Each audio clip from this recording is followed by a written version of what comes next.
बिस्मिल्लाहिर्रहमानिर्रहीम। Viewers, thank you for watching and liking my videos.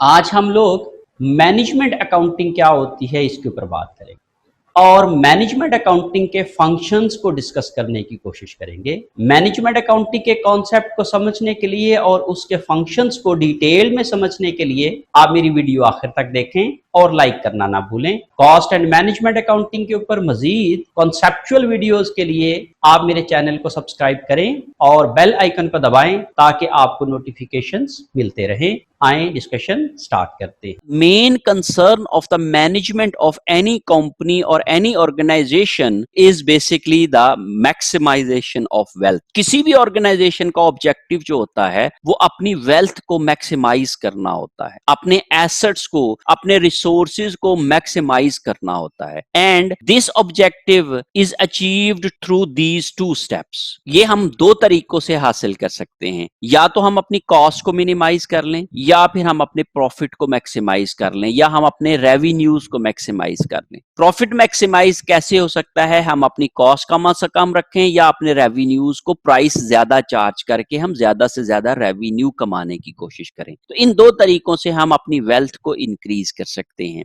यहां पे आप देखें मिनिमाइजेशन ऑफ कॉस्ट, और ये ऑब्जेक्टिव तब तक पूरा नहीं होता जब तक हम अपनी कॉस्ट को कैलकुलेट नहीं कर पाते हैं। So here in management accounting cost accounting plays a vital role. Management accounting में काम करने के लिए हमें कॉस्ट अकाउंटिंग चाहिए। तो आप यही समझ लें कि cost accounting is basically the part of management accounting. Cost accounting के बाद मैनेजमेंट अकाउंटिंग शुरू होती है। First step is cost accounting, then the second step is management accounting, in which we make decisions for the maximization of wealth. We make decisions for this purpose. Information provided by the cost accounting is analyzed by the management for decision making and management control function. So the main purpose of the managers of the organization or the management of the organization is to maximize the wealth of the company, and for the maximization of the wealth of the company, cost accounting helps them to make such decisions. Management accounting and cost accounting are mainly focused on internal users, और इसलिए वो internally जो भी reports बनती हैं वो internal users के लिए बनती हैं और इंटरनल यूजर्स उसको इस्तेमाल कर रहे होते हैं। तो इस तरीके से मैनेजमेंट अकाउंटिंग का जो मेन फोकस होता है वो इंटरनल यूजर्स होते हैं और इंटरनल रिपोर्टिंग के ऊपर जो है वो हम फोकस करते हैं। What are the major functions of management accounting? पहला फंक्शन होता है planning and forecasting. In this function we plan for the future. हम फ्यूचर में क्या करेंगे, किस तरीके से अपनी ऑर्गेनाइजेशन को चलाएंगे, कैसे कैसे हम अपनी एक्शंस परफॉर्म करेंगे, और फोरकास्टिंग करते हैं हमारे फ्यूचर में अगले माह कितने एक्सपेंसेस हो सकते हैं, हमारे अगले माह कितनी सेल्स हो सकती हैं, हम अगले साल के अंदर कितनी सेल्स करेंगे, कितना प्रॉफिट कमाएंगे, कितने हमारे मुख्तलिफ मद में एक्सपेंसेस होंगे। इस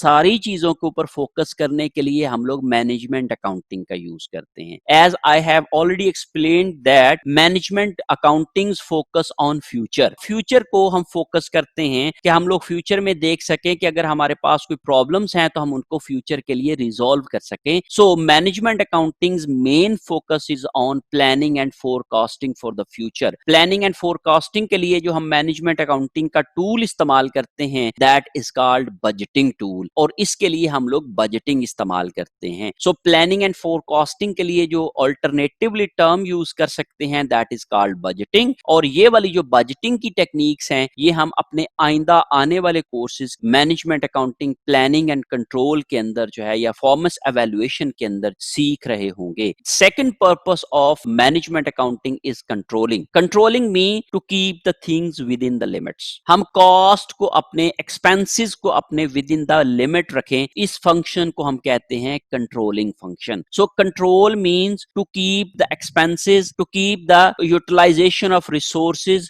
with in a certain planned limits. वो जो हमने प्लानिंग की थी उसके मुताबिक अगर हम लोग अपने रिसोर्सेज को कंज्यूम कर रहे होंगे और इस चीज को चेक कर रहे होंगे कि whether we are using our resources according to that plan, that is called controlling. So the second function of management accounting is controlling controlling related to the control of expenses and control of cost. कंट्रोलिंग में हम लोग अपने plans को मद्देनजर रखते हुए अपनी कॉस्ट को मैनेज करने की कोशिश करते हैं। इस तरीके से हम अपनी वेल्थ को इंक्रीज कर सकते हैं बाय रिड्यूसिंग आवर एक्सपेंसेस और by reducing our costs. Then the third function of management accounting is decision making. Decision making में हम लोग मुख्तलिफ डिसीजन कर रहे होते हैं and the decisions are made on the basis of information which is provided by the cost accounting. तो cost accounting हमें information provide करती है, वो information को हम use करके अपने future decisions कर रहे होते हैं और वो future decisions क्या होते हैं? Pricing decision. What should be the price of our product in next year? हम अगले साल प्राइस बढ़ा रहे हैं या नहीं बढ़ा रहे हैं, कम कर रहे हैं या ज्यादा कर रहे हैं, और अगर हम कोई नई प्रोडक्ट लॉन्च कर रहे हैं तो उसकी प्राइस क्या होनी चाहिए, ये हम डिसीजन कर रहे होते हैं, तो उसको हम लोग प्राइसिंग डिसीजंस बोलते हैं। Then next one is make or buy decision, कि हम लोग अगर कोई भी प्रोडक्ट है वो खुद बना सकते हैं या हम मार्केट से खरीद सकते हैं, तो ये डिसीजन करना कि हम खुद से प्रोडक्ट को प्रोड्यूस करें या फिर हम बनी बनाई प्रोडक्ट जो है वो मार्केट से खरीद लें, तो उस तरीके से जो हम डिसीजन करते हैं इनको हम लोग मेक और